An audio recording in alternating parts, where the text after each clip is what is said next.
guys, Yips here, coming at you with another video, and today I want to talk a little bit about Eye of the Jailer on heroic difficulty. And the main thing I really want to focus on in this video and get to you guys on is how to maximize your cooldowns on adds that spawn periodically. So as a Warlock, you want to be always thinking about your Havoc windows and how to do as much damage as you can with them, utilizing your Summon Infernal, your Dark Soul, and your Soul Rot. Now, this is an excellent boss to talk about that on because on Eye of the Jailer, when you can hit the boss, he will occasionally summon an add which you can Havoc and cleave onto the boss, or Havoc the boss and cleave onto the add, however you want to do it for your guild. And you want to be thinking about those cooldowns and how to have them up for when those adds are spawning. And when the boss goes immune, the boss will summon one add on either side of the platform, which you can Havoc and cleave off of either one of them. It's a great fight for Destro Warlocks, and you want to think about how to use your Soulbinds with it, how to use all of the things that Destro has in order to maximize those Havoc windows. The talents that I'm using on this boss encounter are Flash Over, Reverse Entropy, Cataclysm, Roaring Blaze, and Dark Soul Instability.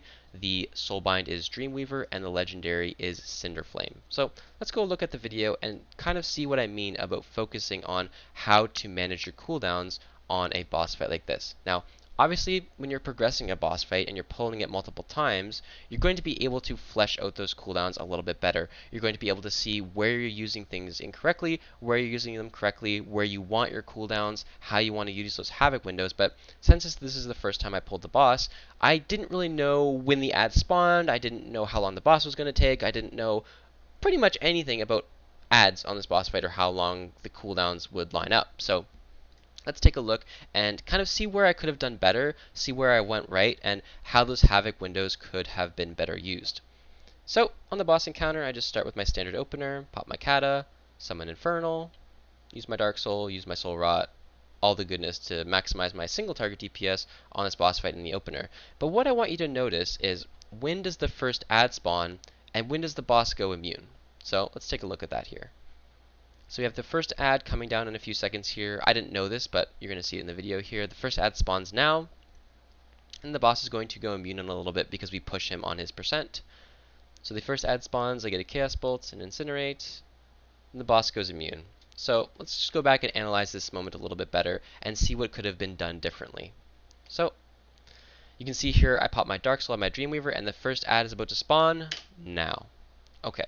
So what's wrong with this situation? What did I do incorrectly here? So the boss is up for a little bit longer, and the first ad spawned. Now, what buffs do I have that have already faded? My Dark Soul is pretty much going to be gone by the time I get my first Chaos Bolt off on this particular section with my Havoc, so that's not good. I also don't have my Soulbind, my Night Fae ability up for this Havoc cleave either. So what I would have done differently on this boss fight is I would have delayed my Dark Soul and I would have delayed my Soul Rot a little bit later into the encounter so that there was overlap with my first Havoc window onto this ad. Now, I wouldn't want to delay it too much longer because the boss is about to go immune, but I would pool more shards for this moment. I would pre-Havoc before the ad came down, as long as I knew when it was exactly going to spawn, and I would have made it so that I have overlap with my Dark Soul and with my Soul Rot to maximize my 2-target cleave. And at the end of this video, I'll show you guys a little bit about how that can affect your DPS by showing you a later encounter where I do this quite well. So the boss phases, I should have delayed my Dark Soul a little bit, I should have delayed my Soul Rot a little bit. It did work out because the boss did go immune, but obviously if the boss had more health on heroic heroic difficulty, if your guild did less overall DPS, or on mythic difficulty, it would have been really good to delay my cooldowns a little bit to get that nice destro value in with my Havoc. Here we have ads spawn on either side of the platform. I choose to Havoc pretty much as soon as I can get them in position and do as much 2-target DPS as I can. Obviously going into that Havoc window with a lot of shards, which is really good. And then here I choose to use my my Soulbind, my Soul Rot, before my next Havoc window because I want it to line up with my Dark Soul. I don't want to desync them too much because there could be a moment on this boss fight, I don't know, where I want to use my Dark Soul, and when I do that I want to have my Dreamweaver ability available to me. So I want to make sure that I'm using that on cooldown in order to have them synced up on that 1-2 minute sort of deal. So using my second Havoc here, getting a lot of cleave off on these two ads, and then moving back to the boss. So phase 1 was obviously ridiculously quick. The boss pushed in about 20 seconds, but phase 2 is exactly the same thing. The boss will summon another ad, you have to cleave off it onto the boss or off the boss onto it, and same sort of deal. You want to maximize your cooldowns. Now, I'm thinking here the boss is pushing incredibly fast. He does not have that much health. What this means for me is I probably don't want to use my Dark Soul, and I don't really want to use my Soul Rot, because I think I'm only going to get, or I do want to use my Soul Rot, I don't want to use my Dark Soul, because I'm only going to get one more lineup of Dark Soul and Summon Infernal on this particular boss encounter. And so I do use my Soulbind here, I use my Dreamweaver in order to maximize that Havoc window on that particular ad. But I save my Dark Soul and I save my Summon Infernal because I think I'm going to be able to use it in a 2-target situation and maximize my DPS that way. And you'll see how that works out a little bit later into the particular boss encounter. So just doing the standard things here, casting the regular destro abilities. And what I'm thinking about now is, how do I want to use my Havoc window next when the boss phases? So the boss is about to push here, he's about to go immune, and we're going to get 2 ads spawning on either side of the platform. And what you'll see here is I have my Summon Infernal, I have my Dark Soul, and I have my Soulbind coming up. And you'll see what that looks like. So I want to make sure that I have my Immolates out, I want to make sure I have a high shred count going into my Havoc window, and I want to make sure I get my cooldowns out efficiently. So you see the ads here spawning, the tanks are bringing them together, I'm sort of waiting in the center for them to group up here, getting my Immolates applied, summon my Infernal, and get my cooldowns active, and then go into my Havoc window with everything together. Let's see what that looks like here, and you can just see my DPS shooting up in this particular moment because it's 2 to 3 target cleaving with a Destro Warlock. Obviously, you're going to do a lot of DPS overall. So I get my full value of the cooldowns here, which I think is really important, something that was really nice. In the future, if I use my Dark Soul earlier with my in phase 2, and I used my Soulbind, then I might have been able to get an extra Dark Soul at the end of the boss fight, but on heroic difficulty, it seemed like it was probably a little bit better to use my cooldowns like this, where I got the full value of my Dark Soul on 2 targets, the full value of my Infernal on 2 targets, and overall worked out really nicely. So now we move back into the boss fight where it's pretty much a single target encounter, and I didn't think that it was worth it to cooldown here when the ad came out, or ad comes out, because it just dies so quickly, and I didn't think I would get enough value on it. Either way, in a little bit here, we're going to see the ad spawning. And when that ad does spawn, I'll just do the standard thing.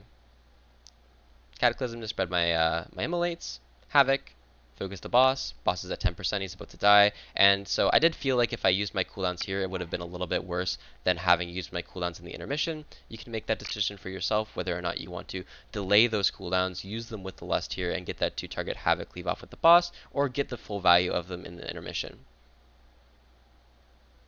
And the boss goes down. So things that you really want to think about when you're fighting on a boss that has periodic 2-target cleaving is, when do you want to Havoc? When do you want to use your Dark Soul? And when do you want to use your Infernals? And I'm going to show you guys another example of this if you stuck around in the video, of where I changed my gameplay because we were progressing and I knew the cooldown timing is a little bit better, to where it maximized my DPS even further. So jumping into here. Okay, so this is Plainsmith. So, or is it Plainsmith? I don't think it's Plainsmith. What boss is this? This is, oh, Fate Scribe. Okay, so Fate Scribe. So Fate Scribe on heroic difficulty is one of the more challenging bosses in terms of mechanics, and it's one of the later bosses, but this boss still has the same sort of ideas as the first one, or the second one, the Eye of the Jailer, and that's why it's important to kind of apply those cooldown concepts to later bosses, not just that one. So on this particular boss fight, about 30 seconds into the encounter, the first cleavable ad will spawn, and he summons a bunch of mini ads as well. And as a Destro Warlock, if you pop your cooldowns in the opener on single target, you're not going to have them active for when that ad spawns. Now, obviously you want to think about later into the encounter as well, whether or not your cooldowns will line up well later down the road, and in this case they do. So I highly recommend on this boss encounter delaying your first set of cooldowns for when that first ad spawns. So you can see here I'm not really doing very much in the damage meter because I'm not using anything. And I want you guys to notice what happens when that first ad spawns and how I shoot up. So I summon my Infernal here, prep myself, get my Soul Rot, my Havoc, and now I'm double bolting huge DPS, and you can see myself shoot up on the damage meter here because Destro Warlock on 2 targets is incredibly potent, especially when you're stacking all of those cooldowns. So the first ad goes down, pop the kata, big DPS. So this is a really good example of a boss encounter where it was much worth it for me to delay my cooldowns instead of popping them all at once in the opener. And same thing sort of applies to Eye of the Jailer, whether you're progressing it on Heroic or Mythic. You want to delay those cooldowns so where they line up on that 2-target cleave, as long as it doesn't affect you later down during the boss encounter. So hopefully this helps you guys think a little bit about how to fight that Eye of the Jailer boss as a Destro Warlock, and I will see you guys next time.